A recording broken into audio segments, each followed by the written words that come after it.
And hello, everyone, and welcome once again to Diane Writes. Today, I'm very excited to be here with our special guest, our very own ShyRedFox, a.k.a. Amy Winters-Voss. And we are talking with her today about her debut novel, Rise, from the Liminal Chronicles. And I'm just so excited to have you here, Shy. Thank you so much for coming. Well, thank you so much for having me. I really appreciate it. And thank you, everyone. Oh my God, there's like a hype train just about to start in the chat. That is awesome. Wow. Thank you so much for your sub. Thank you for the gift sub, Barbarossa. That is really cool. Thank you for the awesome raid, the Closet Forge. That is excellent, wonderful. Extreme Size says words by tentacle, because the game Tones is still going on, which is, I've been having a great time with it. I hope you guys have been too.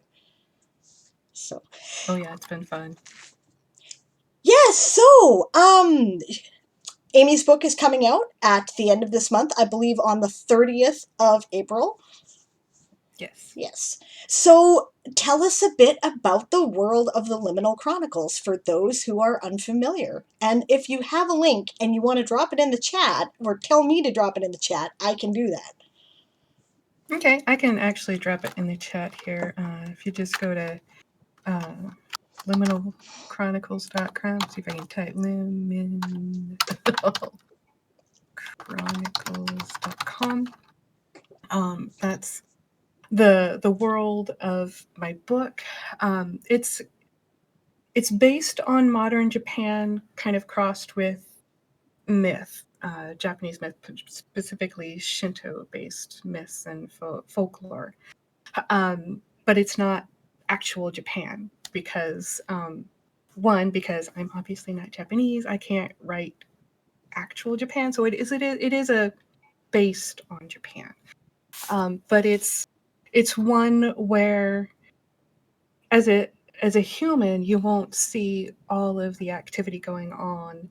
There's a lot more going on around in like the spiritual world and with the yokai or the supernatural beings. That's basically the world. That's awesome.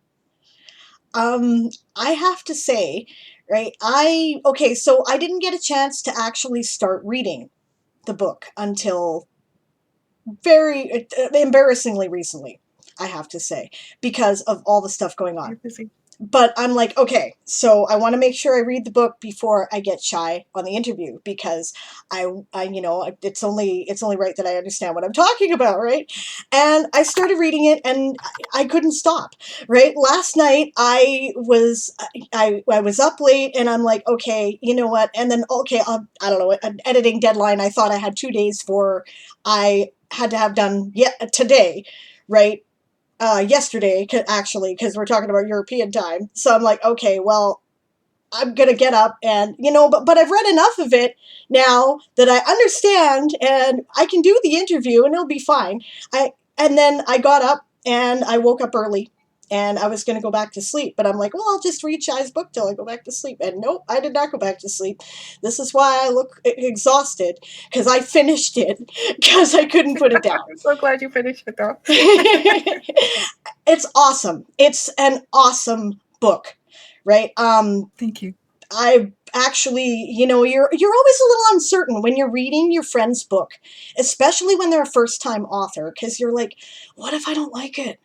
And you don't want to hurt anybody's feelings, but at the same time, I do book reviews as part of what I do, so I can't be dishonest. And you remember we talked, and I said, well, if I don't like it, I just won't do a review, right?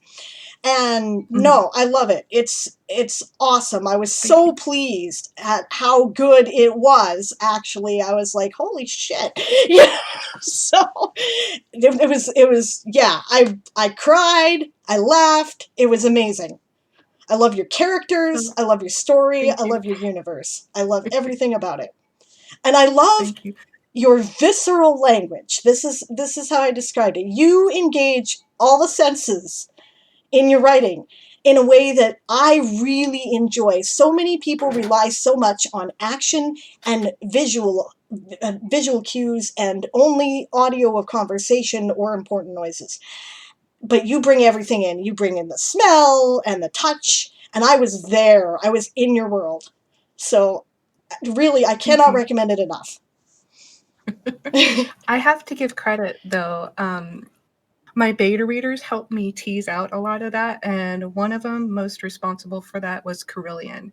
He said, I want to know how it feels. I want to hear, if there's a punch, I want to feel the crunch. I want to, and so he was the one that made me tease out that. So thank you, Carillion. Well, you know what? I'm glad. Okay, now I'm going to make him one of my beta readers if I can talk him into it, because it was excellent. That was great. Loved it. It's fine.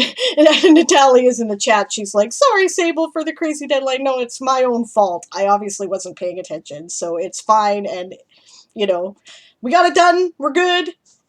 Hello, Secondhand Samurai. Good to see you. I figured you would probably be here. I'm just going to read a minute in the chat here. Purple Heart Writer, that's Natalia, right, in her Game of Tomes guys, right, says a small badger putted her nose in the air and sniffed the smell of a bunny warren filled her tiny black nose.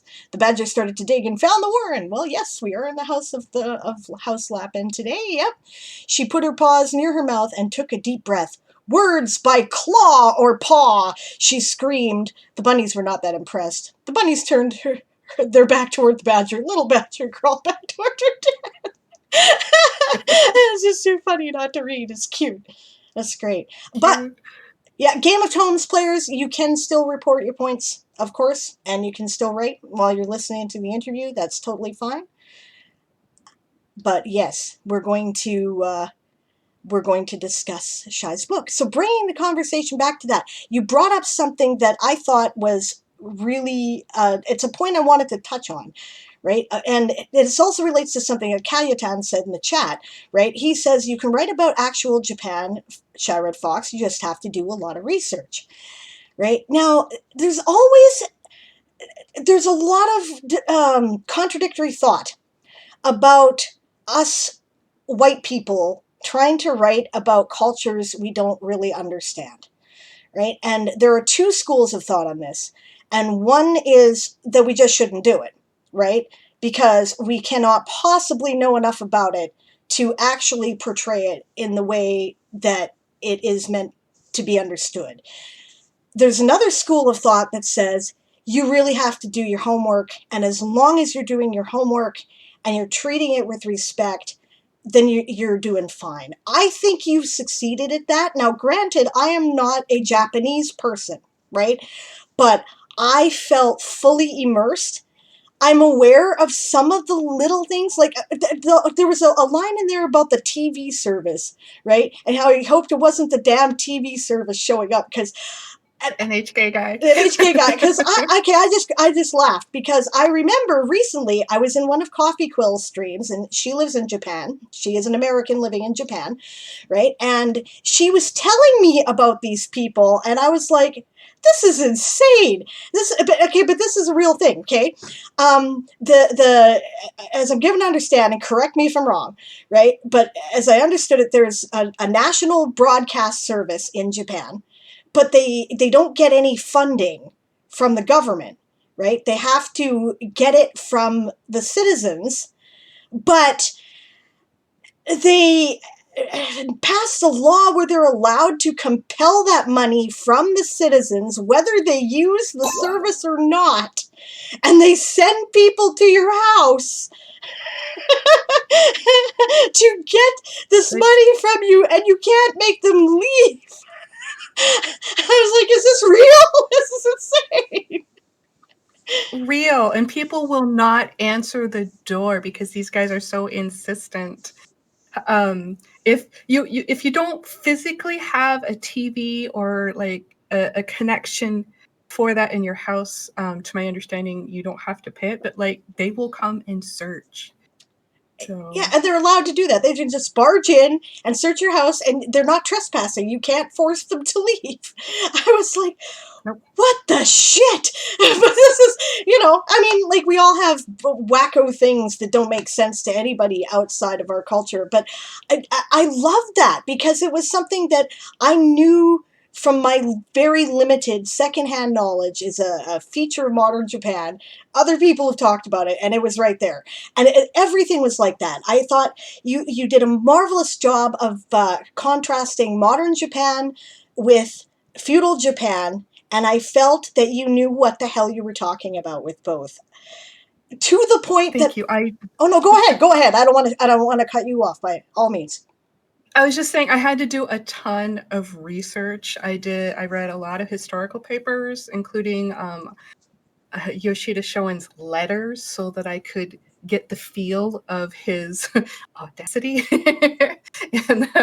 Marvelous. And I had to check a lot of things with several of my Japanese friends, because there were, and even so, as one of my friends was reading the book, she had to read it through Google Translation because her English isn't perfect, but dang good, way better than my Japanese. Yeah. She was like, okay, he couldn't have just dropped out of school. I mean, they would have hunted him down, you know. And so we had a discussion about this, and I had to try to work that in. And there were quite a few things I had to verify to make sure we got right. So That is awesome. It's awesome that you did that, right? And I really feel it. Like I think to the point that there were things that confused me as a Western person, right? And it's okay. It's okay. It means it's only because I read the whole thing so fast, right? I'm going to have to read it a second time. One thing is that you maintained the Japanese custom of changing the way people are addressed depending on who is addressing them and under what circumstances. So your characters end up having multiple names. And it can be a little difficult to follow for those of us who aren't familiar. And I'm okay with that, right? Because like I don't know, I've done something similar in a book to a smaller scale, but not quite like this. And it really, because they did that, right, it put me there because you didn't try to simplify it or spoon feed it to us Westerners, right? You know, and I thought that was amazing. And the book is full of stuff like that. I also love your inline world building, right?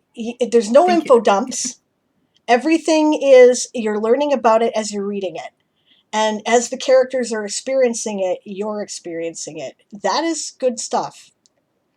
And it's very hard for a first-time writer to do, so I am really impressed. Thank you. I got a lot of, you're doing info dumps from people who had read it before you got to read that version. So I gotta find out who I your got a beta lot of help readers with are. that. They're amazing, because that's great. That's great. They were. Beta readers and my ARC readers really are amazing. So thank you, all of you guys. So I'm gonna actually give them credit because it's in the. Oh, good. This is Yes. my Yay! written Your proof, author yes. copy. Yes. Yeah, proofing. But I am going to read them aloud and give them thanks because my acknowledgement. So Liz, my critique partner, she helped me ditch the white room syndrome. Angela, Eric, Langna, Victoria, Laura, Nicholas, and Jimmy were my beta readers. They were amazing. They really, some of the comments I got were really, really hard to take, but they were gold, absolute gold, and spot on. So it just meant a lot of reworking for me because I had improvements to make. But beta readers that give you honest, harsh, not unloving, but hard to hear criticism, they're gold. Keep them forever. Love them, hug them, bribe them, whatever you have to do. So yes. And then I had a couple sensitivity readers that were my friend in Tokyo and my friend Kat, who used to be an editor. So yeah, they were just amazing people. So thank you, everybody, for helping me make this a better book. That's awesome, and they did, I guess, because yeah. Okay, so I'm sorry, I'm gushing a bit, but it was great. Like, it's really great. Well, they had me rewrite and add in, like I had to add in an entire chapter and figure out how to drop it in the middle of the story about 3/4 of the way through to give Umeji more, where he's making the choices. I can't think of the word for that. Sorry. Agency is the word you're looking for. Agency, yes. Yeah. That was the exact word. So it was one of those things where he's like, they were saying he wasn't making the decisions, and I'm like, yeah, he's not. So they like I said, they gave me some really hard to hear criticism, but it was what I needed. You know what? Now that you've said that, I think I know the chapter where that you dropped in there, because I remember it. It didn't feel like it at the time that it was dropped in there, so you did the job, right? But it was a turning point. It was a turning point in the book, and suddenly everything, switched from this, like you say, right, the agency, right, this feeling of constantly being outfoxed, right, since it's about Kitsune, Badoontish? No, okay. Mhm. And no, and then I love the pun. I love the pun. okay. Yeah, but it went from constantly being outfoxed and feeling helpless, right? To okay, no, okay, this situation is a bit out of my control, but I can choose how I react to it, and I'm going to react to it the way I want to react to it, and it really felt like it's like the moment with the superhero, he's getting the crap beat out of him in the movie, and then he's like, no, I'm going to draw upon my inner strength, and it was just like that. It was great. So, and I was like, yeah. Extreme Size says, question, was the new chapter edition the hardest feedback item to incorporate, or was it something related to your writing style? That's a very good question. Actually, one of the hardest feedbacks I received was actually from a potential ARC reader who said she wouldn't finish the book. Oh, I'm not wow. going to say who it is. You guys don't know who she is. That's okay. But she had lived in Japan and is married to a Japanese man. And I had really, really, really wanted her to review my book and like my book. So when she came back with, I'm not going to finish it, that was the hardest for me because I was in tears and I had to step away for a day to be able to come back and read it with a, not your book is awful, awful, awful kind of point of view. Yeah. But it was, she pointed out some really interesting aspects. Hello, son. My son is home from work. She pointed out some really tricky little things where it pulled, if you were familiar with Japan, it would pull you out of, she said, this is a foreigner's view. This is a foreigner's view. This is an outsider view. And I was like, oh. And so this was part of the reason I did the emergency edits Gotcha. for 2 rounds. Those were actually the hardest ones.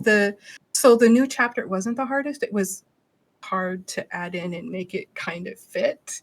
But the hardest ones were where I thought I was done and I wasn't. So I hear you. I've received feedback like that too, right? Where you're like, okay, I've written it, and what do you think? And they're like, yeah, you need to develop your story more. What happened to this character? And you're like, he's not important right now. He comes back in book 3. Doesn't matter, you know. Yeah, and then you gotta go, oh fuck. All right, back to page 1. I had many swear words that day. I bet. Yeah, can relate. Yeah, but cool that you were willing to take that criticism that this is a foreigner's view, and try to not. She was spot on though, and once she specified those things, I could see it, and I caught it in. She only showed me where it was in like the first 2 chapters. And because she was kind enough to take the time to do that, and seriously, it was the most hurtful feedback I'd ever seen, but it was not meant unkind. And she took the time to show me where those were so I could find them later in the book. And Right. It was gold again, but painful gold, but gold. So. No, it's cool. I try to do that when I'm editing. I try to teach while I edit, right? Because I don't want you to have to come back to me with the same issues, right? It's easier for you and me if I can explain why it's an issue, and then you can watch for it in the future, and we all have them, right? Like, there's always going to be things like that, and especially taking on the challenge of trying so hard to represent another culture so accurately. I think you've done really well, but like I said, I'm not a Japanese person, but it makes me want to learn more, and I think gives me at least a skeleton of an appreciation. And that was my goal, because I didn't want to just be a white person writing in a Japanese world. You see a ton of that. Yeah. I wanted to bring appreciation and people to want to go see Japan and see where the mythology is based on, and go see things like Inari Taisha, Fushimi Inari Taisha, and see the things that are in the book or will be in coming books. So my hope is to bring appreciation for the culture. And I also hope to ultimately, if I ever get famous, kind of thing, It might happen. bring This is good more writing. attention to actual Japanese authors writing about their culture. So Absolutely. It's fantastic. And that's another thing that I was going to ask. Okay, so you obviously spent some time visiting Japan. This was clearly a life-changing experience for you. When did this happen? How long did you stay? And how did you end up making so many lasting friends? oh golly, I went in October of 2017. Long story. I'd been bugging my husband for like a decade. I want to go to Japan. I want to go to Japan. He'd always say, "Oh, when we retire, we can do that." I'm like, "Dude, I have energy now. My body is not falling apart. I want to go now." And Uh-huh. some craziness happened in our lives, and I wasn't sure if it was going to happen ever. And then my friend who lives up in Minneapolis, she does a lot of textile classes, and I've taken several of hers, and the same ones over and over because she is that good at teaching, and I love her classes. She said, "I'm doing a textiles tour in Japan." I said, "Sign me up." And she's like, "Are you going to be able to pay the deposit? Are you absolutely sure you're going?" I'm like, "Yes, I will find a way. I will die trying if I don't." Awesome. And I love her because she is just vibrant. She's from the Osaka area. She's just, if you know anybody from Osaka, they're usually the happy, bubbly, loud version of any Japanese person. Okay, Tokyo's quiet and and much more maintained. Osaka is very cultured and maintains, but they're stereotypical loud. Okay, and she kind of is. She's vibrant, she's bubbly, and she's so fun. And I was like, if I can travel with her and have somebody who really knows Japanese, and yeah, it was definitely amazing to be able to do that. So that's how I got to go. We went in October of 2017. I had never done an international flight in my life. I'd only been to Canada. Doesn't really count. So yeah, and we couldn't afford to send all of us. So it was just me. I boarded an international flight for the first time in my life. Wow, Got on there, bravery. and I sat next to a really sweet gal from Singapore, and she and I chatted, and then eventually I watched Wonder Woman, the Wonder Woman movie, and I was like, if Wonder Woman's on, things are going to be okay. I don't know why, but that's... And so I handled the 9-hour flight to Tokyo. Okay, so I got to spend 18 days there. I would have loved more. It was really hard to leave, in part because I've had a language exchange chat with a dear friend of mine for now 10 years. At the time, Wow. I finally got to meet her in person. I hopped on the Shinkansen, the bullet train, from Kyoto to Tokyo, and got to meet her in person, and that was like tearful moments, just amazingness. And then I remembered when she and I first started chatting, because she was very brave. She got up the nerve to ask me to start chatting in person so we could practice. And my Japanese still sucks, but her English is amazing. But when she first said that, she said, "We need to go to Tokyo Tower because I've heard that's where everybody goes." And so we finally got to go to, 7 years after we met, finally got to go to Tokyo Tower together. And we were both just like, oh, that's wonderful. So it was one of the coolest moments when I was there. There were so many incredible moments, and so many pictures I wish I would have captured. I tried to take a ton of pictures along the way, but there's a lot of stuff I missed. So I took a trip but anyway. across Canada in an RV and tried to do the same thing. You'd be amazed at how many pictures are just kind of blurs. Oh yeah. Well, if you're stuck in a bus for a 2-hour drive from Osaka to Tsuyama, and you want to take pictures of all the incredible scenery, blur, blur, blur. Yeah. You're like, my eye sees it just fine. I wish the camera would. Yeah, I hear you totally. Yeah. Extreme Sai said, in response to your answer, by the way, that would be very challenging and discouraging after the amount of research you put into your first draft, but I'm glad to hear it was something that was communicated in a way you could learn from and incorporate. Yeah. Yeah. And purple. Incredibly cool, because I rewrote the first chapter with trying to correct the things she pointed out, and she said, yes, you have it. And that the fact that she took the time to look through it one more time and gave me suggestions to how to pull out the Yakuza side of Umeji a little bit more really, really helped. So that is interesting, actually. Then that brings up another point, but I'm gonna respond to stuff here. I laugh. okay. Natalia Purple Heart Writer says the IKEA method of writing. Let's take it apart and reassemble it. Yeah, pretty much. Yeah, and Kayatan didn't like Osaka. I understand. Yeah. Oh, I liked it. I liked it. It was a lot of fun. I didn't see any dirtiness ever. In fact, one of the things that I thought was really, really strange when I got there, but I had been kind of warned ahead of time, was to bring like a little towel. I don't have one of them that I took, but you take a towel with you, because they didn't have any paper towels or any hand dryers. You dried your hand with the towel you had so that they didn't have waste and paper towels all over in their Sensible. bathrooms. Good thing But to it was know. just odd. So Yeah, and you know, the other thing is when you visit somewhere that you're not familiar with, where the culture is different, right? There are a lot of things that you don't know that you don't know, and other people don't think to tell you because they've just grown up with it, and everyone should know, right? You know?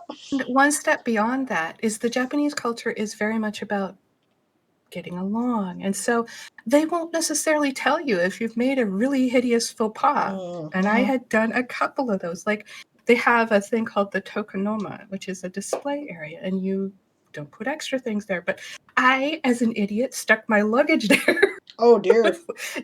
Yeah. My friend didn't tell me anything. She just kind of looked at it, and I didn't know what was wrong. I couldn't figure it out until much later, and I realized, that was the tokonoma. Oh my gosh, I did it bad. She never said anything. So it's much harder to figure out if you're doing something really stupid, usually. That you know, that's okay. Honestly, Canada has a reputation for being a place where it's about getting along too, and that's true, right? We do tend to be a lot less forward in a lot of ways. If we are forward with you, you're a friend, right? And it's like I tell people, you know, it's not Canadians swear. If they stop swearing, you should be worried because now we're not on familiar terms anymore. We're being polite, right? But at least we will tell you, right? Like if we have enough similarities to that whole, you know, I don't know, maybe to our American neighbors that will, you know, take you aside and go, you really shouldn't do that, dude. You know. And So that did not happen. And there's a couple things where I wish somebody would have come up and just, Amy, stop it. No, I didn't. They did not. So I get that too, right? Because part of it has to do with, and you're communicating that through your book, that a lot of it has to do with saving face even among each other, right? The worst possible thing you can do is put somebody that you care about on the spot. So very that's much so. awesome. That's awesome. No, there was something else I want to talk about there, and I've lost it now because I had 4 hours sleep in my brain. Right. Okay. So the bah. What? Okay. Yeah. Actually, what inspired the book? Did you want? Oh, and I remember now what it was, but that's okay. We can ask this first. Okay. So, what inspired the book? Right. Was it going to Japan that did that, or was it something you were already interested in before you got there? A lot of things. In fact, I'm going to go grab an article for you. Just a second here. Awesome. I'm going to pull up this.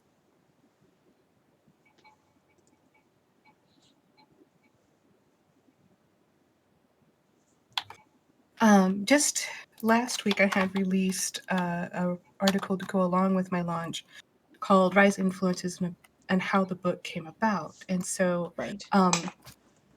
three of the big influences were my Japan trip and coming across the darling, precious, wonderful, beautiful tiny town of Katsuyama. It's now incorporated as part of Manawa because they all kind of grouped together because a lot of the countryside over there, people are leaving the small towns and going to the big cities. So Right. they grouped together to be able to have like school districts and stuff.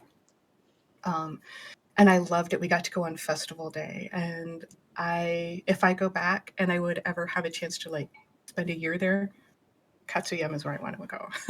So That's I just loved it. I loved the prettiness of the town, and so that was the inspiration for the location. Then also there was me as a kid. I never really like fit in. It just was always that way, you know. Even when I got to do like cheerleading, you know, I had surgery on my knee, and so I had a leg brace. And whenever, you know, they always do the annoying pan of the cheerleader legs, everybody's like, "Oh, there's Amy." You know, it was really annoying because I was stuck out. right. And so that's part of. I wanted to write a story where acceptance was part of it, and I came across in here. I'll see if I can. There's a link to it in the thing. Can I share screens with this? I think you can actually. So if you want to, go ahead. I've Okay. figured out the pop-up window now, so Okay. you're actually appearing quite large on the screen, and I'm sure we can see your. I see that now because I'm able to. I wanted to watch for the chat. Yeah, fair Okay, enough. let's see if I Yeah. can figure out how to do this. Share your screen. Okay, it's going to. I guess you're going to see half of it because I can't just share half of it like I can't on Streamlabs. But it will do Windows. Okay. Can we see that? It's There. coming in Can you focus. see that? There we go. Going straight, the Yakuza gangster who swapped the underworld for udon. Okay, okay. This was an amazing article, and eventually NHK, the national broadcasting company for Japan, did an interview with him in a documentary. That's the word I wanted, on him and his three friends as they made their udon shop, and it was so inspiring, and it was really interesting to find out the things that they went through, like, you know, as they try to get a job. People from the Yakuza, and as they're trying to get out, you know, they can't have a bank account, they can't have a proper cell phone, there's so many things they can't do. And then if they get a job, there's a lot of bad types about them, so people will try to get them fired, like accuse them of robbery and stuff, and theft Right. from the company. So it was really, really interesting, and that's Mr. Nakamoto's story was a big part of it. And so I started researching the Yakuza and people who've come out of that and their stories. So he was a big influence on that. So if I ever get to go to Kitakyushu, and I will hunt down his udon shop and tell him what he inspired. So I think he might really like that. Because would you mind sharing this link, by the way, in the chat so that other people can see the article? I would love to read it too. it's actually linked in the article Oh, that it I is shared linked in the earlier, but article I can shared. share this one too. Okay, Yeah, well, but I'll that's share it too. cool. So Thanks. I'm gonna I put this definitely back like to check it over. out. I've got. I don't want to bring up Chrome right now on this computer No, because that's I've been fine. having That's so many fine. problems with stuff. So I don't want to bust the stream, right? So, but I've got Yeah. the article Now that open I know on my how to share, I laptop. can do it. So. So, yeah.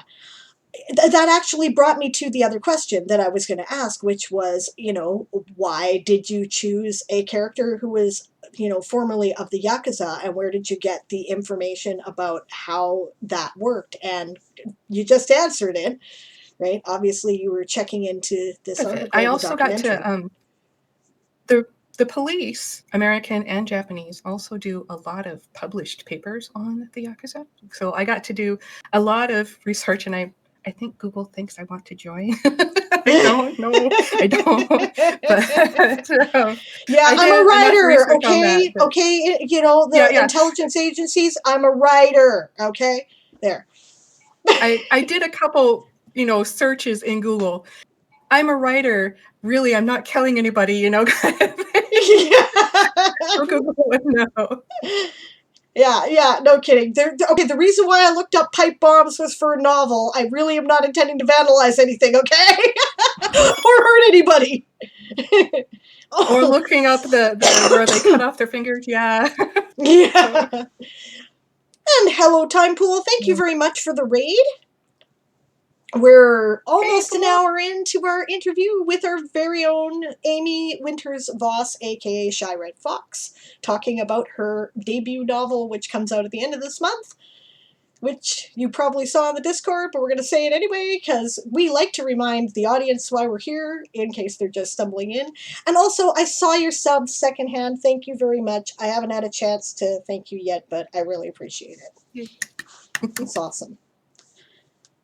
Hydrate. Thank you, Moonflower. Good idea. Hail, hydrate.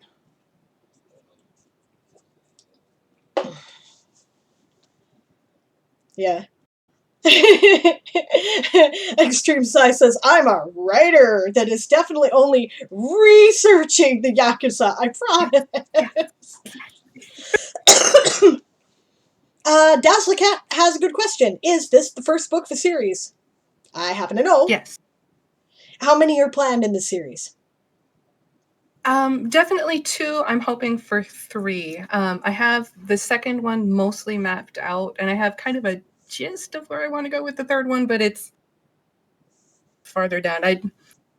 The way I write is fairly chaotic. I will go and write here and write there and there. So it's not. I don't have like a big overarching plan. I do have kind of a plan for where I want the plot to go, but like I said, the second book is very piecemeal right now. You're a plantser. So That's what you are, right? You're yeah. not a plotter, definitely. But you're not a complete pantser either. You're not just writing it off and seeing what happens. You kind of Well, have a book roadmap. 1 was almost totally pantsed. I had Awesome. to plot about, 2/3 of the way through to really make sure that everything got tied up. But the first 2/3 were pantsed. And it was painful. It was very slow because I kept having to go back and check things. So Yeah, and rework next one will be them and plants. rewrite them. I might know something about that. That is This is why secondhand. I don't release things serially. So Yeah, no, you know what? I did that to myself to get some discipline with writing. that for was you. that was I'm not that brave. yeah, it took a lot of years to get there, but it's a good kick in the pants. So it's worked for me. But everyone has their own process, and that's another thing we can talk about is your process and whatnot. We're gonna wait to get into that though until after the first break because we're almost at the first hour here. I like what Secondhand has to say. He says a trilogy in 5 parts, and which of course is the description of the Hitchhiker's Guide to the Galaxy trilogy. Yeah, Which is trilogy. awesome. Yeah. Yeah, some of my favorite books. But yeah, I really loved. Now, what name, because his name changes many times depending on who's talking to him in the book, how do you think about him when you address your protagonist? Like, what? I call him a Meiji because in Japan and most Asian countries, um, you address somebody by their last name. So I think of him as a Meiji. Imeji. Okay. Right? I really kind of felt where he was at. Right? Like you were describing, that there's a lot of obstacles when Yakuza want to start over. If they do want to get out of the life, they can't have a bank account. They're not allowed to have a cell phone. Right? I understand why those restrictions exist, because I understand enough about how organized crime works that I see why, right? But at the same time, in a modern world, that's really hard, right? And then people don't want to trust them, right? People, are afraid of their past. And I feel that we have, this is not something that's unique to Japan, right? This is something that sex workers experience daily in our culture. They can't have bank accounts because the cops will wonder where their money came from. In Canada now, they're not guilty of doing anything illegal, right? Because we have the stupid Swedish model, which, okay, I have no, this is not smart, right? Because what happens is that it's perfectly legal to do sex work. It's not legal to buy it, right? So what ends up happening is that it puts sex workers at greater risk because their customers have more to lose about being found out. So there is more violence, more secrecy. This is not going to effectively, help anybody, right? So okay, so they face that problem, and of course, public stigma. There's a certain way in which sex workers are expected to dress in order to advertise what they do. We recognize it. There's a lot of, from everybody, right? And then, of course, people who have served time for whatever crime, especially if it's a violent one, and, then they come out and, they have to catch up on 5 years of stuff they've missed, which is a point you made, which was really cool, right? And a lot of them are like Umeji. Umeji? Did I say that right? Okay. A lot. I'm not sure I even get it right because it's the Japanese. When you have 3 syllables, generally they'll stress the first one, and I, as an English speaker, I can't get his name quite. So I think it's Umeji. But Umeji. Okay. if you say just the first 2 syllables, we will stress it right. So umeji. But we want to stress the middle one. So I as an English Umeji. speaker, Okay. don't know if I will ever get it quite right. I'll try. I'm So sorry. I mean no disrespect by my butchering. I'm just stupid. I Right? can't even get it right, so don't worry. So, but I really kind of like, I like how you pointed out, okay, Umeji comes from a disadvantaged economic background.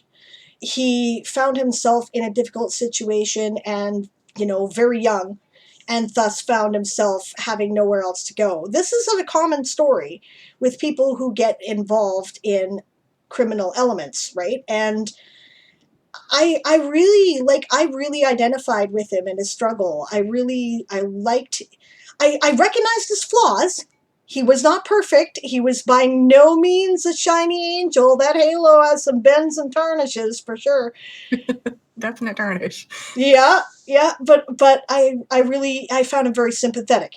And that can be really hard to do, right? That is something that many very famous and much more experienced writers do not succeed at. I have read lots of books where I do not give a shit about the protagonist, and I that's difficult for me. I that gets a DNF often, even if it is somebody famous, because if I don't care about your protagonist, I don't care about your story, right? And Yeah, often you they're have to care about them. exactly, right? And you tried, you showed us his flaws. You weren't afraid to make everybody's flaws, actually. One thing I really liked is how delightfully human every character was, even the non-humans. It was great. So, Thank you. it's hard for people. They feel like if they show any of the flaws in the character, either people aren't going to like them, or if they, oh, I want to make a believable character, so all I'm going to talk about is the flaws and I'm never going to show their merits, in which case I don't care. I'm not into it. So I love it. I love what you've done there. It's really I good. had hoped people could identify with him because the Yakuza has this interesting love-hate thing in Japan. Um, Sometimes they're kind of seen like Robin Hood, where they were some of the first people to get help, like food and water, to the people in the earthquake 10 years ago. there were some catches sometimes, but they did help, and so there's this, usually like the big city yakuza get kind of almost always a bad rap, but my friend in Tokyo was saying the smaller town ones, there's almost like this, sometimes they're likable, and so I wanted to show that, because if you go up to like the Sanja Matsuri, the big festival in Tokyo, you can go up and meet them. That's the one place where they can show off their tattoos and not be in trouble for it. And they're like friendly and approachable, and it's really weird. So I was hoping to catch that, and I hope I did. So Well, I certainly got that. Like, that was all very clearly communicated to me, and I really kind of felt his position there and his mixed feelings about it, right? Because he too recognized the fact that sometimes they did do some good, right? And he did have loyalty, right? And that was tested yeah, a lot, and that's great. oh yeah, That's great. Um, thank the you. tattoos, I like how you made a point of that too. I am aware that because of the Yakuza, there is a lot of stigma against tattoos. And you cannot like go to places like the public bathhouse if you have a tattoo. They will not let you in. I will not be able to go to those if I ever visit Japan because I have a tattoo on my back. We experienced that. A friend of mine, she had this gorgeous tattoo on her thigh, and it was big. She couldn't just cover it up, because sometimes if you slap like a Band-Aid on it, they don't care. Right. Um, but she and I had to get a private bath in order to for her to be able to do the onsen that day, because they did not allow tattoos. It's changing some, but there are certain styles of tattoos that it would be an absolute no, and that's the traditional irizumi, where they use a bamboo pole to poke it. Right. Um, that it would be like, yeah, no, not here. So Gotcha. Okay, we are at 2 o'clock. So I think we're going to take our first break. When we come back, I'm going to get into some more about the mythological elements that you touched on, if you'll let me. And we're going to do a raffle because Shy is doing a giveaway, guys. So, and then I think we'll save the magical unboxing for round 3. What do you figure? sure. Sure. Right, you're I going to go do save have it my about time? 5 my time. I will have to start cooking for my family, just so you know, because my daughter has activities this evening. So Right, you're what, 2 hours ahead of me? yeah, it's almost 4 o'clock here. It's almost four So o'clock here. Okay, you know what? In that case, we'll start the raffle and then we'll do the unboxing when we come back. okay. Okay, we'll see you Yeah, I wish guys. I could stay longer, but I understand. It's totally cool. I thank you for being here with me at all. So, all thank right, you. we'll see you Bye. guys in a minute.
And we are back.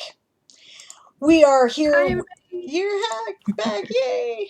We are here with Amy Winters-Voss, a.k.a. ShyRedFox, the author of Rise, the first book in the Liminal Chronicles, which is coming out at on the end of the month on April 30th. And we were discussing her book. I sense the lack of writing in the force. It's disturbing. Yeah, everyone taking a break from writing to listen to the interview, which is awesome. Kit Felbo is like, I need to pick an old whip to revive. I'm feeling conflicted. So, I was wondering where you'd been for the past couple of days there, Daz. Yeah, she says her internet was out for a couple of days. So, I'm glad to see you. Oh, that would be traumatic. I would not function anymore. Fortunately, I have backup plans now. I has a phone and I have a good data plan. Data plans are helpful, very helpful. So we're going to start a giveaway here. What have you got to give away to the audience here, Shy?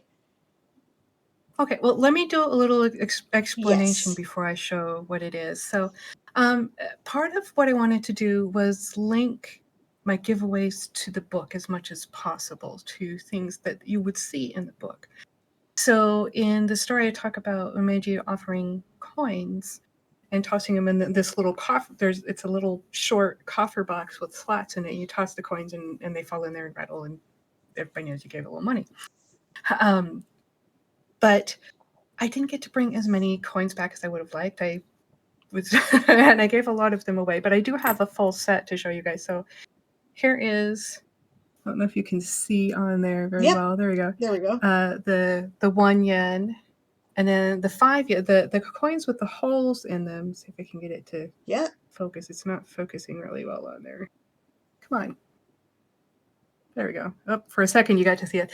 The coins with the holes in them are the lucky ones. So the 5 yen coin, and then here's the 10 yen coin. It's hard to get it to focus on that even for a second. Yeah, it is. Yeah. It won't. I'm sorry. Anyway, there's also the 50 yen coin has a hole in it. So and then there's the 100 yen coin. They had other coins too, but this was the set that I had. I think there was like a 500 yen coin too, and it was big. But anyway, so I had to hunt down some more 5 yen coins. It was kind of tough to find some. And I turned them into charms. So, because if you're like me and you just have coins lying around, they will get lost. Yes. So I figured if you to something, then it wouldn't get lost. So maybe you all are way better at this than me, but I do lose things. So anyway, so this is what we'll be raffling today. Is the 5 yen coin charm. So on one side it has the Japanese in it, and it says Japanese coin. I think I do money on this side, and then it gives the year and the era in there, and then on the other side it says in kanji 5 yen, and it has the rice on it. It's one of the prettier coins, I think. So they make fake versions of that. They're not actual coins, you can tell, because they're not thick enough. They're like these little pieces. They feel like tin, where they often sell them in, like souvenir shops, Asian souvenir shops, or in metaphysical shops. You will sometimes find them. When I had a metaphysical shop, I could order them, but they're not the same thing because they don't have an actual coin. These got an actual coin. This is the real deal. A lot of the ones you can find that are the cheapy versions have the square that are modeled after the really old coins. Yes. Too. So yes, exactly. Yes, so yeah, feel free to get in on the raffle now. That's !raffle if you would like to receive that. She says she will be happy to send it anywhere in the world, so do not worry about it, wherever you are. The hell and was the that? reason I picked small things is so I can send them all over the world. Yeah, makes sense to me. Makes sense to me, yeah. Delian said, I love the coins with the holes in them, but I don't think I have any left, because he had some, but he sacrificed them to the sacred rock, which is really often. Yeah, Danish ones with holes in them. right? For Oh, that those who would be don't so know, cool. Delian is Estonian, and he follows as far as I can tell, follows the traditional Estonian indigenous faith there, which I think is really cool. Which gets me into the conversation about the mythological aspects. Now, this is actually something Mm. that I know a little bit more, not a lot, but a little bit more about than I do about Japanese culture in general, right? And the reason why is because I am a pagan. I have been for a long time. I had a metaphysical store, right? So there are a lot of faiths that are pre-Christian or inspired by pre-Christian perspectives they have a lot in common, right? So you end up with some of those things crossing over boundaries in some way, and you learn things about them, whether or not you have the cultural grounding. And then there's a lot of, this is another thing where appropriation is a concern, right? A lot of modern neo-pagans who come from Western backgrounds and traditions try in their own way to give respect to Asian uh, traditional deities and kami. And, again, there's that debate. Do you really understand it well enough that you should be doing that? Probably not, right? So I have like just the most minute aspect of understanding there, just the barest minimum, right? Enough that it's more common than the average Western white person, right? But not enough that I could say to actually know anything. And a little knowledge is dangerous, right? A lot of knowledge is much better, right? So, now, of I course, you will not be an will. expert either, and we know that. Nope, that's not my background. So, But tell us a bit about the Shinto um, mythology that inspired the story. okay, I did try to do a fair amount of research and check things that for anything that went into the book. But to my understanding, there's two main belief systems, and they interweave a whole lot in Japan. There's Shinto, which is the native beliefs, and Buddhism, which was transported over from India to China to Japan. Um, and they've really intermixed. So you'll Buddhists can go to a Shinto shrine, and anybody who doesn't really necessarily believe in Buddhism can go pray. I, as a Christian, went and prayed at a Buddhist temple with my friend, and it was a really cool experience. So it's the beliefs intermesh, and there's a lot of if you ask the average Japanese person, they'll give you very simplistic answers. To get more definite answers, you have to go to like a priest or interview somebody who is specifically taught on that. So there were some really good interviews that I got to watch. But again, I'm not an expert. Okay, to my understanding, in Shintoism, everything has a spirit, and that was a big influence in Rise, and it will be in Guardian too. So even the words written or spoken have a spirit, and that's where the word koto dhamma comes in. It's like word spirit. Um, so it's every rocks, streams, people, animals, trees, everything has a spirit, including the water you bathe in. So it's just one of these very different concepts from what I grew up in. Then again, it's because everything kind of intermeshes that, you have temples and Shinto shrines on the same grounds, and it's totally okay. So it's this beautiful mesh of kind of folklore and mythology and more of a set of beliefs, you know, Shintoism and Buddhism, that really makes it interesting, and everybody's totally okay with that. In fact, my friend in Tokyo, she's like, yeah, I'm happy to pray to Jesus too. And I was like, in Christianity, they wouldn't fly. But it's for her, it's totally okay. And I'm totally cool with her praying however she wants. So it's one of those interesting mixes. So, should I talk about the kitsune, or Sure. did you want me to go somewhere else with that? No, the kitsune are at the heart of your story, and I think it is important that you talk about the kitsune. Yeah. Okay. One of the places I started my research, obviously, you hit Wikipedia, but there's also a lovely site called yokai.com. Oh, cool. Yokai.com. He does a lot of in-depth research. He doesn't give you the specific places he researched, but if you ask, you can get them. But he gives you ideas enough that you can start hunting them down. And he has a lot more in-depth research than, or a lot more of the kitsune culture than I will put in my book. I've modified it a little bit. But in the mythology and the folklore, the kitsune, they can be a kind spirit, or they can be a malicious trickster spirit. They are known as shapeshifters. Usually they will transform into a beautiful woman to trick a man and make him fall in love with her and then embarrass him later on. But there are times when they help out. Times when they've been misunderstood and mistreated, and they will have a grudge. It just depends on the story.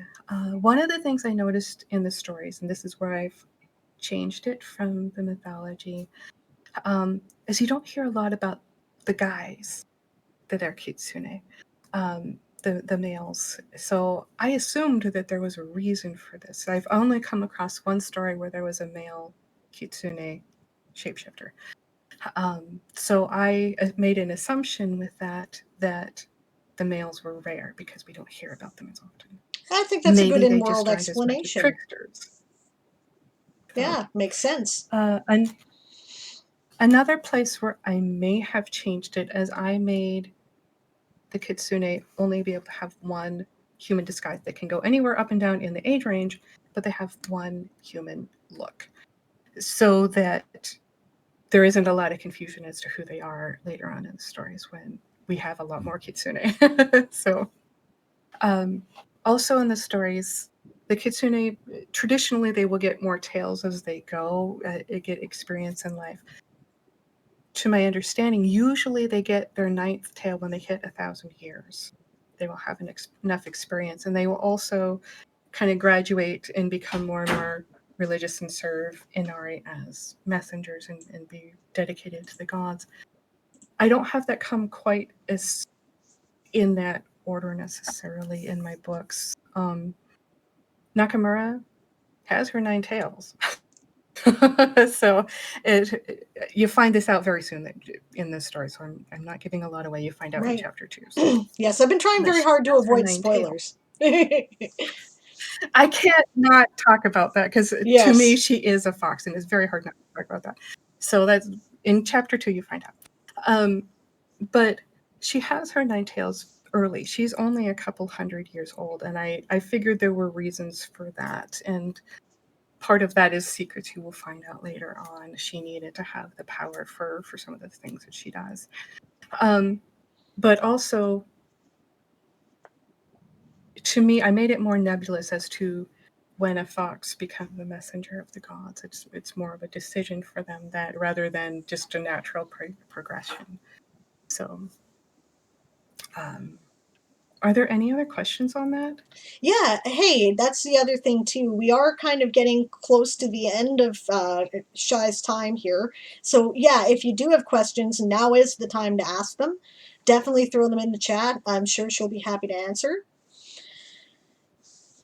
Yeah, I'll do my best. no, I've always been I'm interested in shapeshifter legends. All right, so I have done some looking around the world. The kitsune are among the most interesting, right? Because first of all, unlike everybody else, it's not a curse, right? Well, okay, that's not true everywhere, but often it is. It's not a curse, right? And the other thing is, they start as a fox. They were a fox who learned how to shapeshift into a human. They were not a human who learned how to shapeshift into an animal. Right. So it's actually a very common theme in Japanese folklore and mythology. A lot of creatures can shapeshift.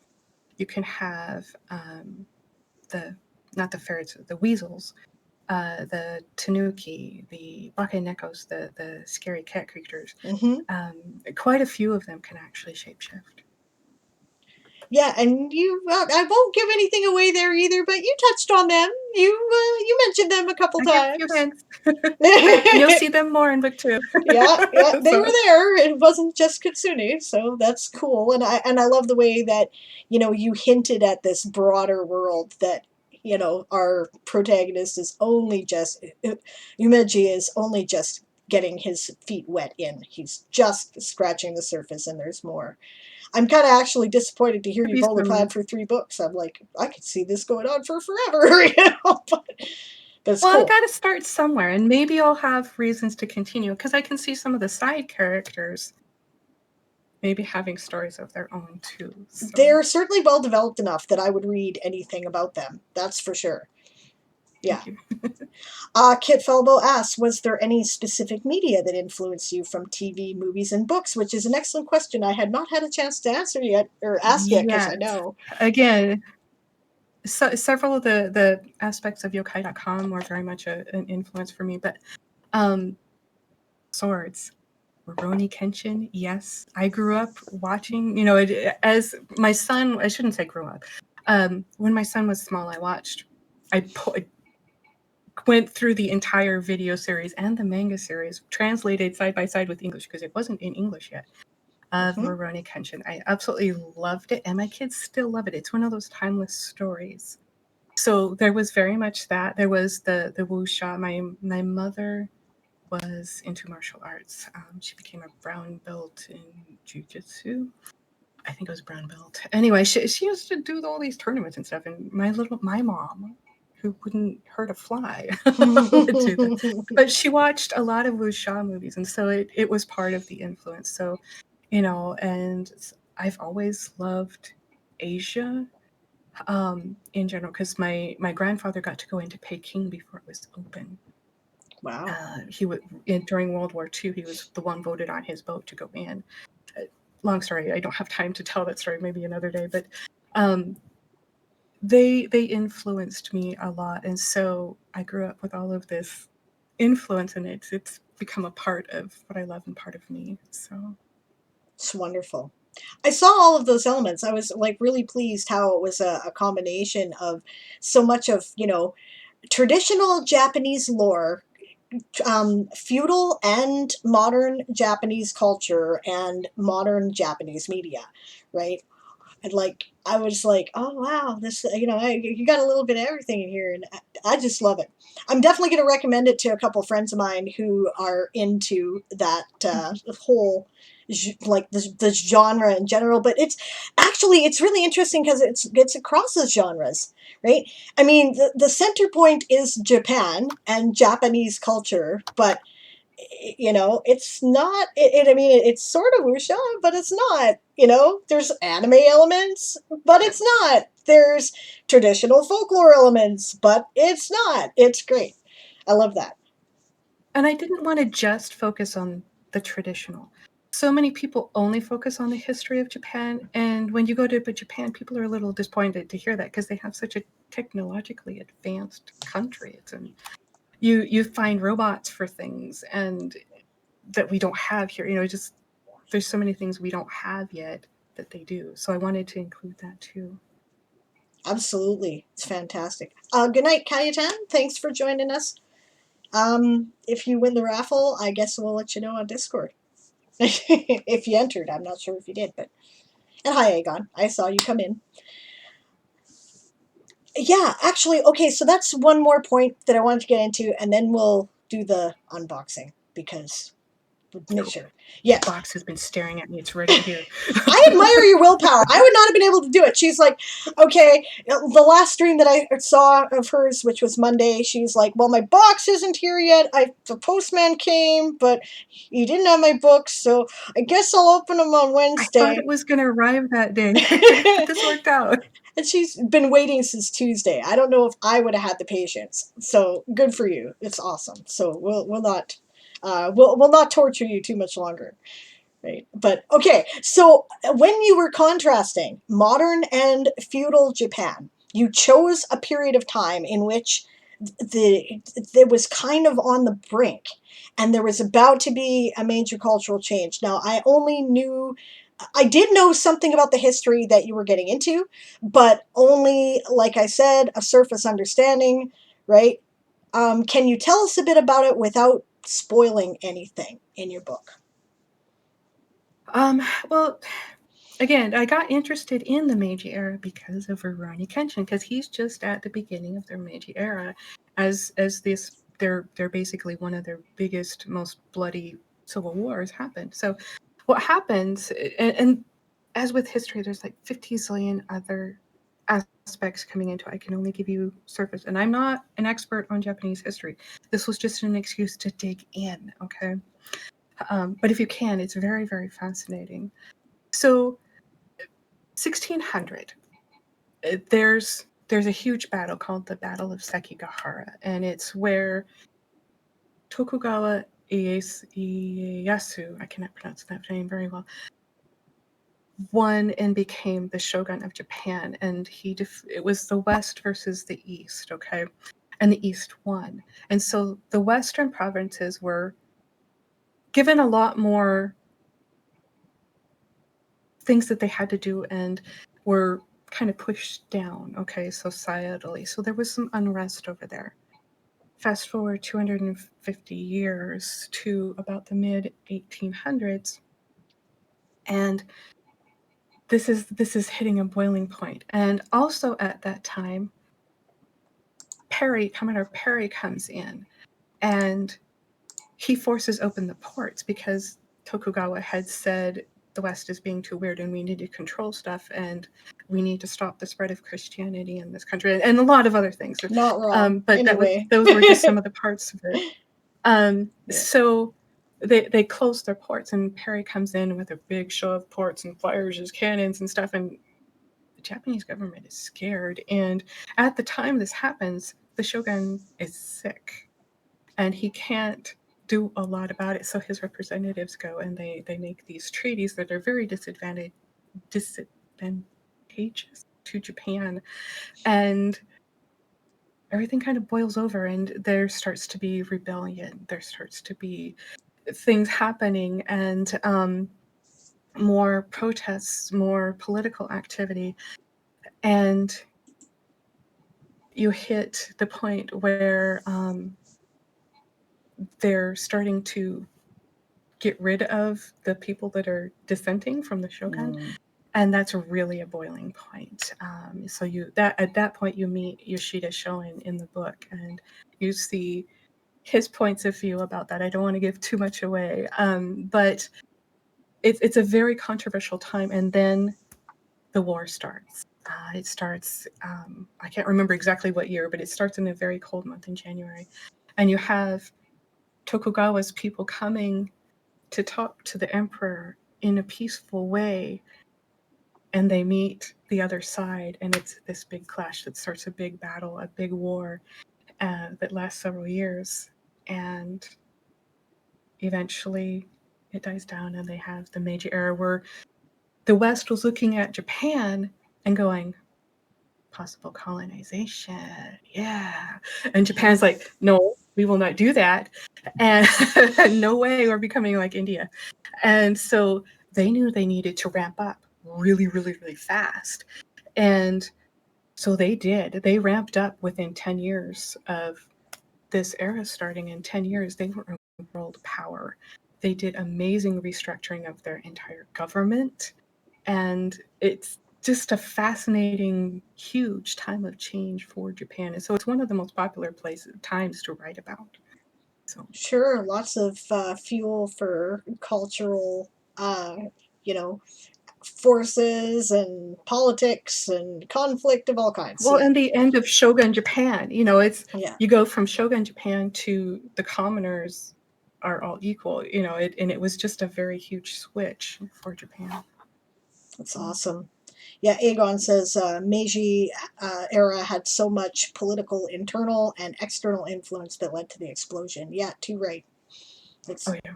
Yeah, awesome. And what I said just was like the surface.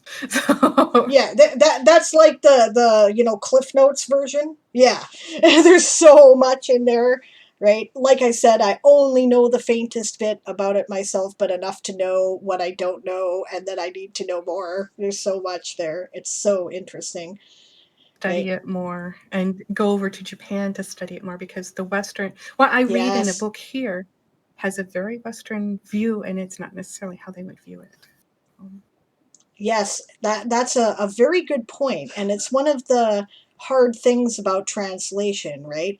So my recommendation when you're reading historical information is what who translated it and what was their perspective when they did, right? There's so much stuff that's filtered through an Anglo lens here that it's enough to make it a lie, right? Because it's so, even if that wasn't the intention, often the I don't know, just the barrier of translation, even when someone is genuinely intentioned, can be so difficult. And often it isn't genuinely intentioned.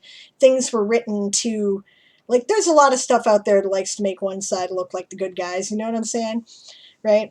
Yeah. Well, you talk about the history is written by the victor there, so they will vilify the other side. And here, we get the West view of how Japan was, and they were saying Japan was all backwards, and there were a lot of things that changed. So. Yeah. Yeah, absolutely. Very good point. Okay, last call for questions, gang, because I know it's coming up on 5 o'clock for Shy. And in the meantime, let's see your books! Okay.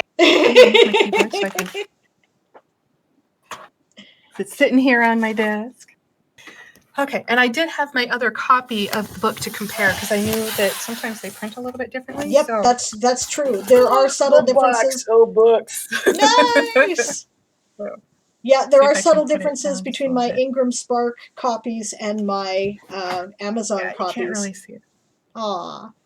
But that's okay. Okay. I can't really lift it up because it's heavy, but I am. Here. She's got the knife. She's slitting it open. Yeah. Oh, come on. Yeah, be careful you don't cut the books in the haste. Cut myself in the process. Yeah, don't do that either. Okay. I'm going to put away my knife before we open it. Okay, here we go. Oh no, come on. Oh, they glued it. Evil. They glued it, the bastards. Oh, okay. You guys get to see it before I do. Yay! It looks beautiful. Oh, wow. I love the glossy cover. That looks fantastic. Yeah. Oh, and the colors are very similar. This one's a little more green, and then the Amazon copy will be a little bit more blue. Oh, nice. But I like them. They both turned out really good. I have seen some really incredible differences in them sometimes. Oh, it's beautiful. And I like how they have it already folded over. The Amazon one didn't. Yes. And it's thinner. The Amazon one is thicker, which is surprising. I did have to make a separate cover for this one. It's a slightly different dimension. The back is The back is a little bit clearer on this one too, from Ingram Spark. So cool. Pages look good. Give you guys a yay on the pages. It looks good. The pages are a little bit thinner. I like the thickness of the Amazon books better, but the crispness is absolutely gorgeous. There was a little bit of glue on this one. Probably when they glued the box. Release day then. Yay! So, and seeing the whole stack of them in here is just. I know, isn't that amazing?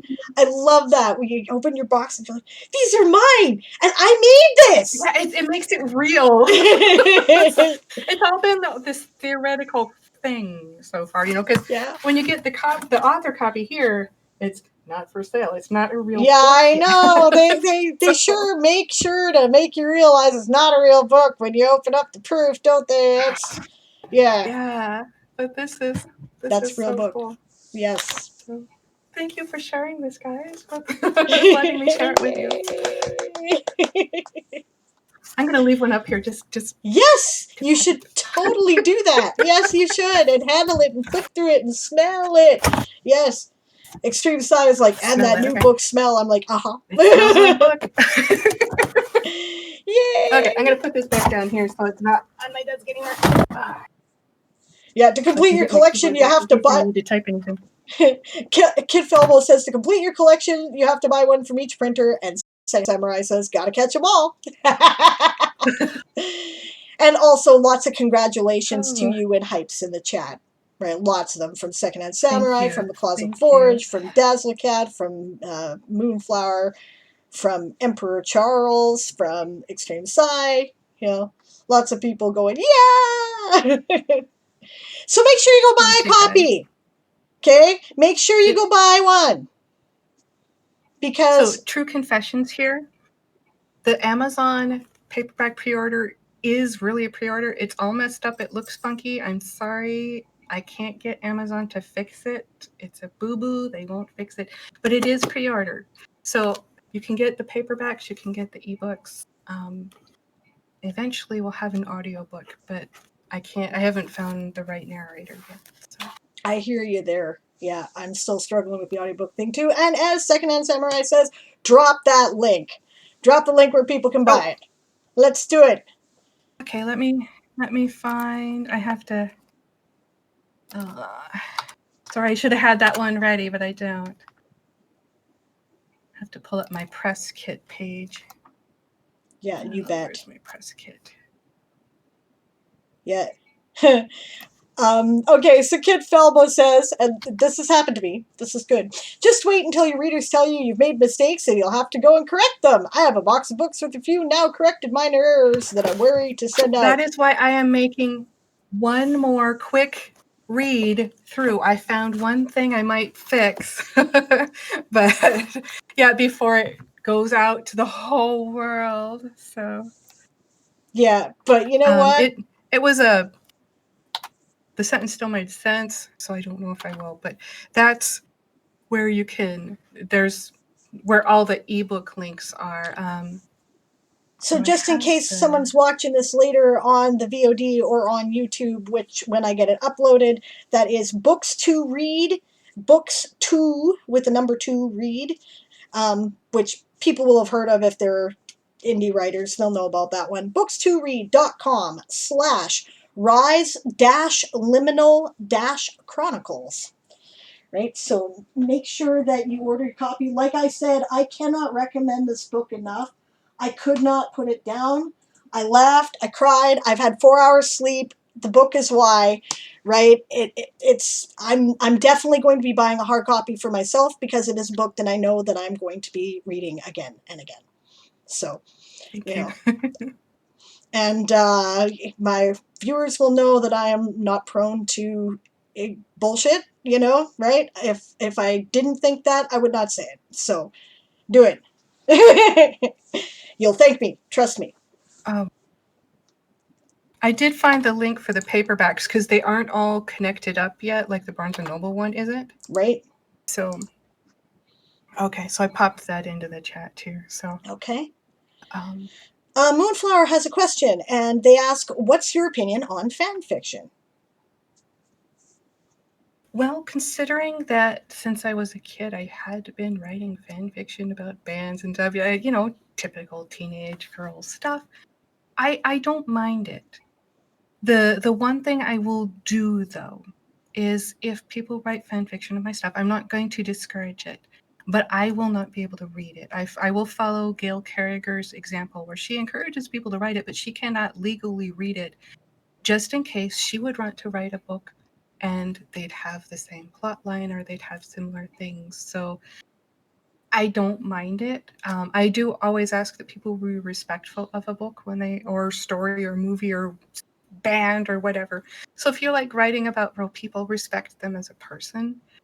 But I don't mind fan fiction. I've written a fair amount and I've read a fair amount. So just depends on your take. So I've decided to take exactly the reverse course. I'm taking the Eric Flint attitude about fan fiction, which is to say, if somebody wants to write fan fiction of my stuff and you want me to see it, send it to me. If I like it, I will put it up on the world site. It will be published there. If I want to make it part of canon, I will pay you professional rate for it. Cool. That is, I hadn't seen that attitude as much, so I might have to reconsider. But at this point, it's a reasonable take attitude. I know that Mercedes Lackey and Larry Niven have that attitude, or sorry, Larry Dixon and Larry Niven too, by the way. But yeah, I was thinking of Larry Dixon, but they because they were actually sued by a fan. Oh yes, this is when that all started, right? Because something apparently vaguely resembled something that somebody had done in fan fiction, and she so I guess they settled, right? I'm not sure how it all turned out, but their lawyer has since advised them not to read any fan fiction, so they don't. See, that makes me so sad, because when people write, the reason people write fan fiction is, one, they want to see more of it and the story's done. Yes. Or two, they want to fix something in the story, which is usually why I wrote, because I'm like, it shouldn't have ended that way. Uh-huh. And that's totally fine. I don't even have any objection to that. If somebody reads my stuff and they're like, no, I don't like how that ended, I want it to end differently. Well, it's not going to be officially part of canon, but I'm happy to put it out there for other people to see. You bet. Because why not? That'll just be an alternate reality, and it's science fiction and fantasy. We can do that, so it doesn't matter. Yeah. Moonflower's all like, yay, I get to write fan fiction. So. Go for it. That's also true, right? Secondhand Samurai says, and there is, I suppose, you could take that mercenary point of view, right? To be fair, a third reason for fan fiction is the fact that you have a built-in audience. That is true, right? But that doesn't necessarily transfer, right? I'll point this out from my own personal experience. I have a background in fan fiction. The Toy Soldier Saga started as Spelljammer AD second edition fan fiction, right? I really wanted to do something with it in that world, but Wizards was not talking to anybody, right? And neither was TSR. So I didn't think I was going to be able to publish it. I did actually put out somewhere is a copy of the first book out there as a fan fiction version written like 10 years ago, which you're quite welcome to read for free, because I can't and wouldn't want to make any money on it. But I changed everything, right, to make it my own universe. And as a result, some things that I didn't like about the existing universe that I thought didn't make sense have now been fixed, right? Fixed, in my point of view, right? Not to say that, if you like Spelljammer universe, I'm still a fan of it, right? Then, you're wrong. But there are things that I thought, and it's become its own thing now. I've had a decade to do that, right? Yeah, you've taken it away from that and yes. made it completely its own thing. It really is its own thing. People will recognize the bones if they're familiar, especially the whole fantasy swashbuckling in space with magic ships. But they'll also recognize that from Treasure Planet and from Jules Verne novels. It's not like it's the only thing that's ever done it. But yes, it was an influence, obviously, right? So, but the thing with it is, right, a lot of the people who were reading it when I was involved in the Spelljammer community are not reading it now. They're not interested in it anymore because it's not Spelljammer anymore. So it doesn't necessarily transfer, right? So if you're thinking of making a career for yourself as a professional author by starting in fan fiction, maybe not, right? Like, I'm not saying don't do it. There are lots of professional writers out there who started in fan fiction. A lot of them are Nebula and Hugo winners. There's no shortage, guys, right? Nothing wrong with it, and it's a good place to sharpen your skills if you happen to find a community that is supportive and not just full of assholes, which I've also heard horror stories about. But mine was good community, right? I was very fortunate the community I had were excellent. And I thank them in the dedication, like in the acknowledgments of the novel, right? So, but yeah, right? It doesn't necessarily transfer. Yeah, I always was in the very niche communities that for things that weren't necessarily very popular. And I was like, no, I want more of this. I hear you. We've had a couple of questions about Amazon and Okay. KU, which, you know, Sure. okay, KU let you put all these in other platforms. No, you don't necessarily have No. to publish with KU to publish with Amazon. That's one thing. Yeah, originally I had applied for that, and I decided through some soul searching that I don't feel Amazon should be the only place for my ebook anymore.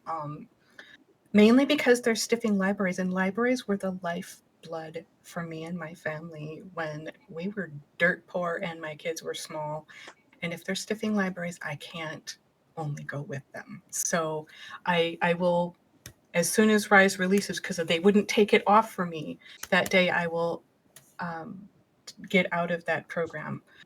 So you have to be exclusive with Kindle Unlimited for 90 days to be able to get all the benefits from it. But I decided I would take some hits and go elsewhere, spread out a little bit, because I was not happy with Amazon.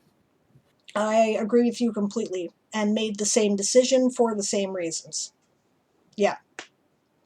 So, yeah, Secondhand says it was more the fact that you might get noticed rather than keep readers, and that actually is legitimate. Sometimes you will develop a base of people who will notice you. People will start to hear your name out there, and they'll be like, oh yeah, Diane Morrison, yeah, I think I've heard of her, you know, and that's good, right? That's good for getting yourself known as a writer, right? So, Yeah, I'm not. You would have to hunt and really know me if you want to find my fan fiction, because some of it's crappy at the time. I've learned so much throughout the years, and some of it was just I have to spit this story out, and it wasn't yes, necessarily refined. So I've kind of stepped away from that. So I don't have the same username. So good luck. If you find me, ask, and I will confirm or not. But I'm not going to say. You'll have to go do your research.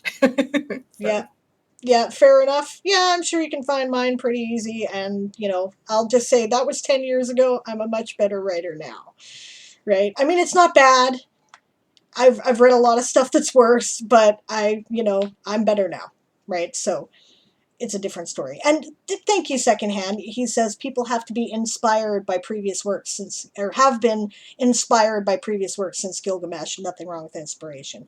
And it's true that Okay. there's only so many stories that speak to the human experience. The way you tell it is unique, even if the story itself is not an entirely 100% original plot. And if it were, nobody would relate to it, guys. So it wouldn't move people. So, Kit Felbo wants more details about how they're stiffing libraries. They sell discounted copies to libraries at If my you, books. Yeah. they are not doing that with ebooks now as much, and I can't remember all the details. If you go look at the information on it, look up Amazon Kindle Library on the Alliance of Independent Authors. They had an article on it with all the details. I can't. Let me see if I can find stuff for you. But I was not happy about it. If I remember correctly, they were making libraries, or they were going to make libraries pay a fee for every time they purchased an ebook for their collection, as opposed to a single licensing fee, making it available to a variety of readers. Thank you. And I was Yeah, not and it impressed with that was. either. And I'm not seeing it the link to it off the top of a real quick search. Excuse me. So, but yeah, I was not happy about that. Yeah, I was not either. And, you keep hearing things, right? I've got to tell you that there is a lot of debate in the community of authors about Amazon, right? Indie authors are generally, like, there's a lot of them of the opinion that Amazon let them get past the gatekeepers. And that's true, right? I can't argue with that. Right. As I've said before, whether or not people in traditional publishing, especially for the bigger publishing companies like the big four, right, if whether or not they care about literature, which they do almost always, every editor and publisher I have ever met genuinely gives a shit, okay, right, they still have to produce a marketable product. And ultimately, it is a business and it is about a bottom line. And these days, the biggest marketing books are written by people you've already heard of telling you about their life, right? The most successful book in recent history was Michelle Obama's biography, right? There's not a lot of room for innovation in bigger publishing companies because it's a risk, right? And they don't want to take the risk. So there is a lot to be said for the fact that Amazon revolutionized the industry for independent authors. That's true, right? And opened up a lot of things you wouldn't otherwise be able to find. That's also true. But And that's I don't know if my book would have been marketable because it's not the hero's journey. It's more of the heroine's journey, if you guys have read anything about that. Totally is, actually. So it's harder to market a book like this. This is part of why I self-publish it, on the long list of reasons why I self-published. Yeah, so maybe we'll have to have a there we go. Okay, so we're gonna have a why you should go. I just decided we're gonna have a why you should go with self, or what are the advantages, what are the reasons for self-publishing, right? Panel at Writers Conduit, and you can come ask us about that because there are many reasons, right? There are many reasons people choose to do it, and none of them are because nobody decent would publish their story, okay? If that's not the reason. So, yeah, but Amazon also puts a lot of, okay, first of all, when you're doing all the work, they take a ridiculous amount of your profit. It's ridiculous, right? This is, not really proportional to what they do, right? Especially since they're, basically a robot, and try to reach a human. If you have a problem, good luck. Shy ran into that, right? Her story's not unique. Yeah. Yeah, I'm having problems with them paying me right now because for some reason there's some information that Canadian bank accounts do not have that they want for their international banking setup, right? And I have no idea how to break through this because there's no humans I can talk to. So I might just take all my stuff down from Amazon at this point because it's not making me any money. Go buy my book from other platforms, guys. But until I get it figured out anyway. But yeah, so stuff like that, right? And also they artificially put a cap on the prices of books and therefore on author income, right? And this affects the whole industry. They have very specific sets that they will help publicize. Yes, and it affects the whole industry. It's not just indie publishing, right? It even curtails the big four, and it's one of the reasons why so many small publishers have gone out of business in recent years, right? Yeah. And there's interesting issues with audiobooks too, because I had actually, I'm not going to tell you which one it was because I didn't enjoy doing the book, but I did an audiobook on Amazon through their Audible thing and ACX. And they have very restrictive rules about how it works. And they've been kind of stiffing the authors if there's a return, and they have a very lenient return policy, and the author gets that taken out of instead of it being also Amazon's hit. So I won't go through that until that changes. I won't go through ACX for when we do an audiobook. So yep, fair enough. We have a couple of comments in the chat, and so I'm going to get to those, and then our raffle just finished, so we'll do that. Moonflower says my fan fiction stuff I've published in a couple of places is freaking crap, but that was only 2 years ago. I've improved so much in 2 years.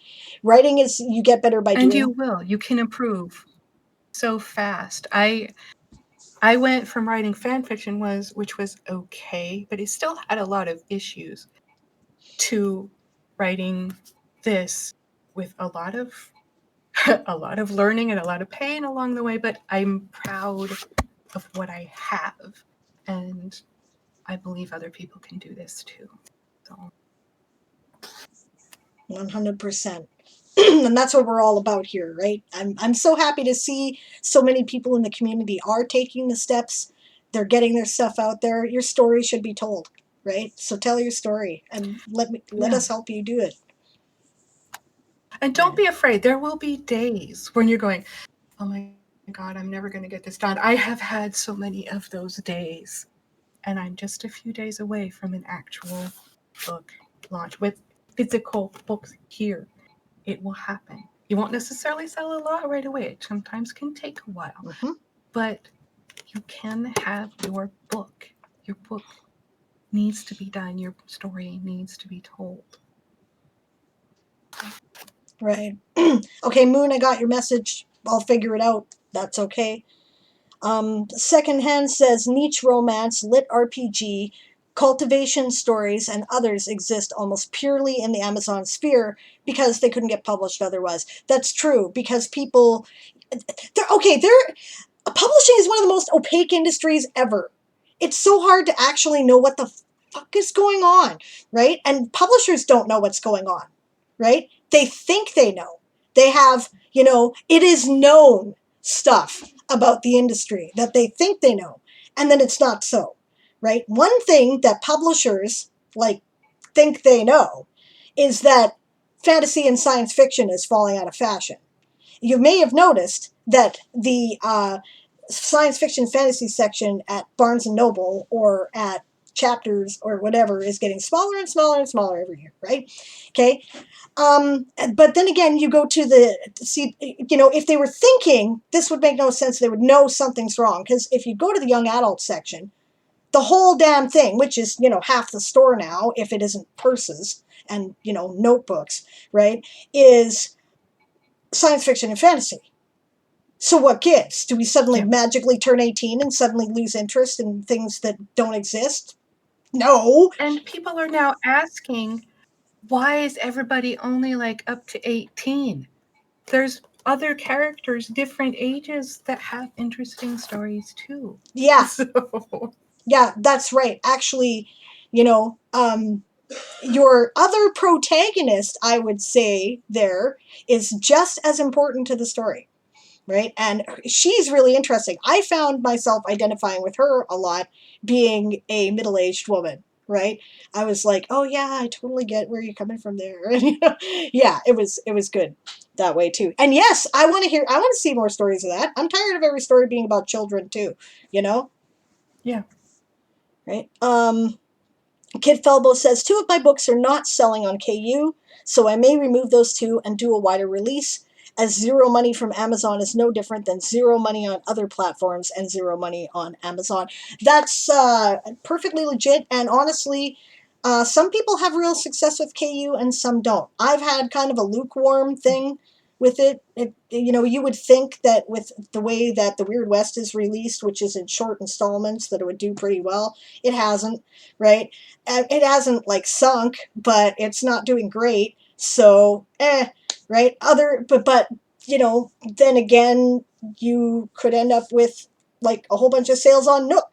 You never know what's going to happen. So experiment with different platforms is what anybody will tell you. Can I You add to that? totally can.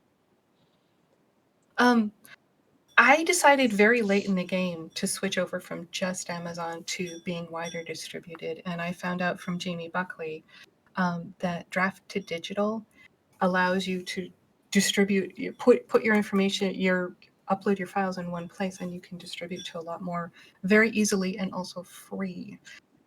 So if you're looking at going wide, that's an option. Mm-hmm. Yep. Yeah, and Secondhand Samurai asks us, did you read the news about Amazon getting into serial platform publishing with Kindle Vella? How do you feel about this change in the industry? Right? Did you hear about this? Did you see this article? I did, right? So I didn't get to read it yet, but Go ahead and tell us about it, because I'd like to know more. Oh, they're designing a platform that is specifically intended for your mobile phone, right? Which gives you serialized small chapters, basically from 600 to 5,000 words, so the length of a short story, right? And people would subscribe to these, right? And there's an overall subscription fee, and then there's like I don't exactly remember how their payment worked. One thing I do remember is that their share is fucking ridiculous. Okay, it's insane. They want half the money. Right? That is bullshit. I have to say. I'll say frankly. At the same time, I'm probably going to do it. And the reason why I'm probably going to do it is because it is an ideal platform, because Amazon has a wide reach and everybody goes there. If you are looking for serial fiction, you're going to find this platform. It's probably going to be the first place you're going to look. And the Weird West Chronicles was designed to be released serially. It is a serial, right? So one of the reasons why I've been stymied in it and I haven't gotten past story 7 is because I'm finding it difficult to find places where it works, right? Because there isn't a lot out there for serial fiction, right? So I think it's good that it exists. I'm going to definitely try it. Maybe that 50% money will be enough to make it worth it. I hope so, right? And maybe This is where we need to get World Anvil to push, so that, because World Anvil is ideal for this, for the yes, manuscript chapter releases.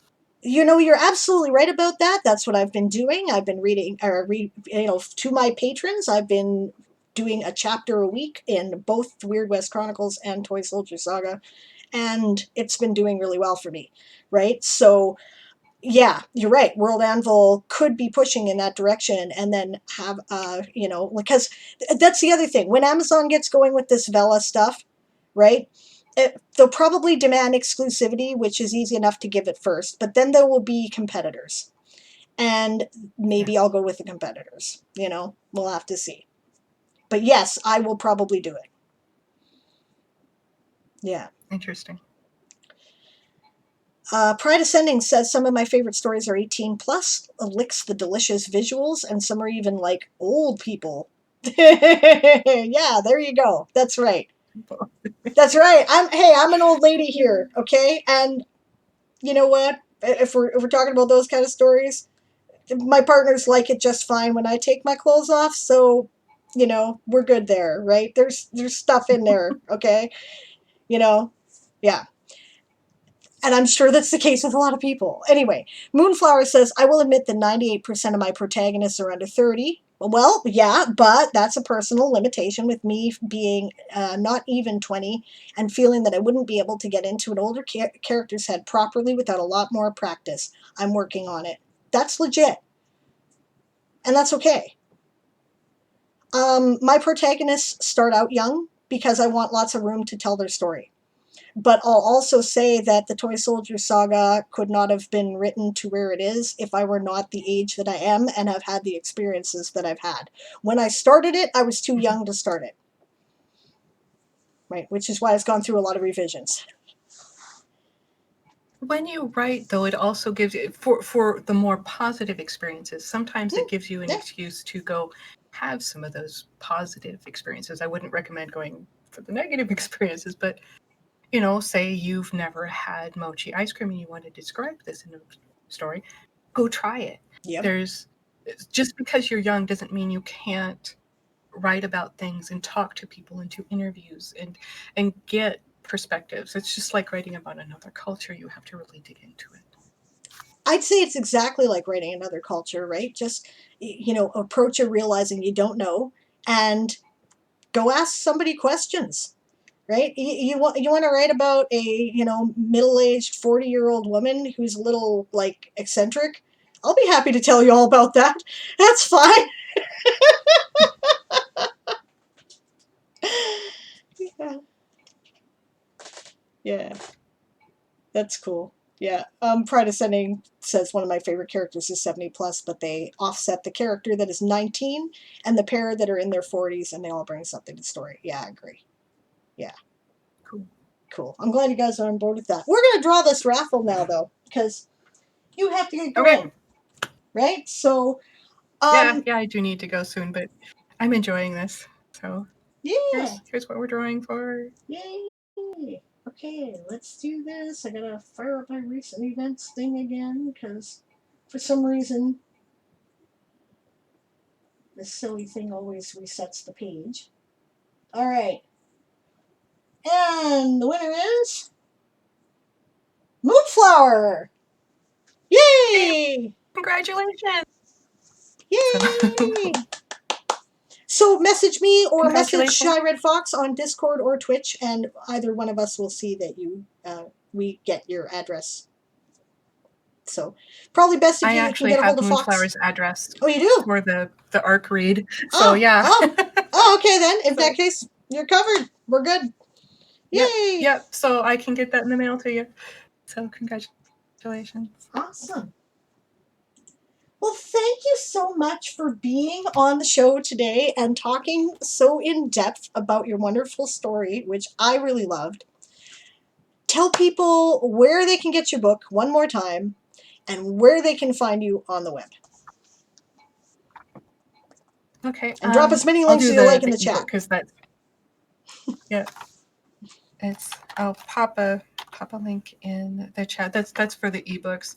Because that's the easiest and they're most distributed. But thank you so much for having me and for all the support you've shown me. Because you guys, true confessions again, there have been a couple times when I've cried to Sable going, right after I received that really hard feedback I told you guys about, I was like talking to her and she was so supportive. So and to all of you who have supported me and encouraged me, because I would not have this book without you guys. There's been a lot of days I've doubted I could do this, but thank you. It's here because you guys were really supportive and encouraging to me. So thank you. I'm really glad, and you're welcome. And that's great. And I'm really happy to see you succeed. It's beautiful. And it was awesome. It was worth it. You're gonna be great. You've got a real future in this, I think, and I look forward to it. I can't wait to see where it's gonna go. Thank you.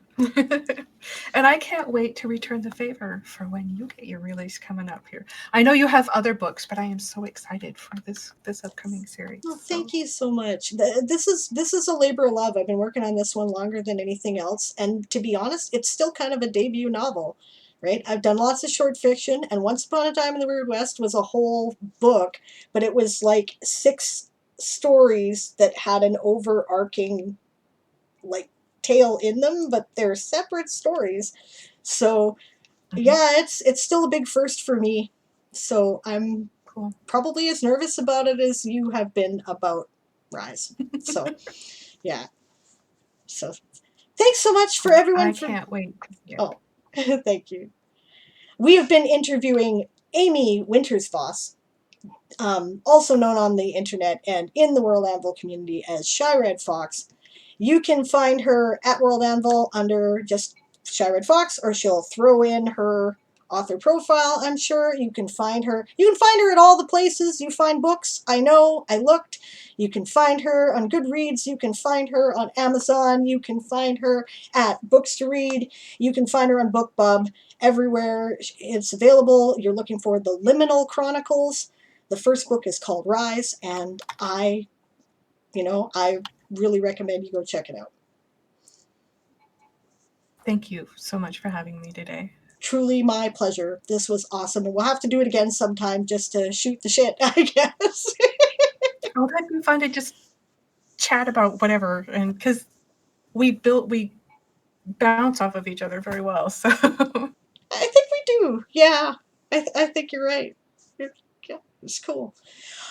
Okay, guys, I'm going to close down the stream after this, and then I'm going to go live again immediately afterwards to do the writing portion so that we can put this on YouTube and it doesn't have anything in it that Shy wouldn't want to show people if she wants to use it for promo or whatever. And thank you. I'll see you guys in a few minutes. When we go back up, it's going to be a break timer because I'm going to take a bio. Okay, thanks so much. This was amazing. Bye. Thank Bye. you.